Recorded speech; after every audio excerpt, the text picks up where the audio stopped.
പ്രതിശ്രുത വരൻ ബൈക്ക് അപകടത്തിൽ മരിച്ചതിന്റെ ദുഃഖത്തിൽ പ്രതിശ്രുത വധു വീടിനകത്ത് ഫാനിൽ തൂങ്ങി മരിച്ചു. കുമ്പള കിദൂർ കുണ്ടക്കേലൊടുക്കയിലെ ബി ജയാനന്ദയുടെ മകൾ 26 വയസ്സുകാരി പ്രഫുല്ലയാണ് ജീവനൊടുക്കിയത്. ഞായറാഴ്ച വൈകിട്ടാണ് ഹാളിലെ ഫാനിൽ തൂങ്ങി മരിച്ച നിലയിൽ മൃതദേഹം കണ്ടെത്തിയത്. ഈ സമയത്ത് വീട്ടിൽ ആരും ഉണ്ടായിരുന്നില്ല.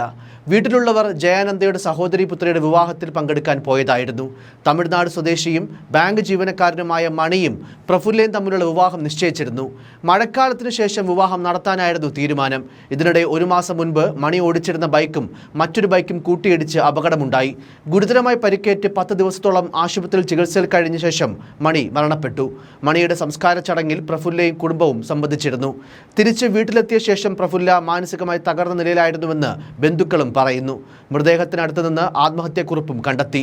മണിയുടെ വിയോഗം താങ്ങാനാകുന്നില്ലെന്നും തന്റെ മൃതദേഹം മണിയെ സംസ്കരിച്ച സ്ഥലത്ത് തന്നെ സംസ്കരിക്കണമെന്നുമാണ് ആത്മഹത്യാക്കുറിപ്പിലുള്ളത്.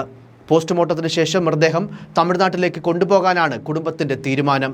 കുമ്പള പോലീസ് അസ്വാഭാവിക മരണത്തിന് കേസെടുക്കുകയും ആത്മഹത്യാക്കുറിപ്പും ഫോണും കസ്റ്റഡിയിലെടുക്കുകയും ചെയ്തു.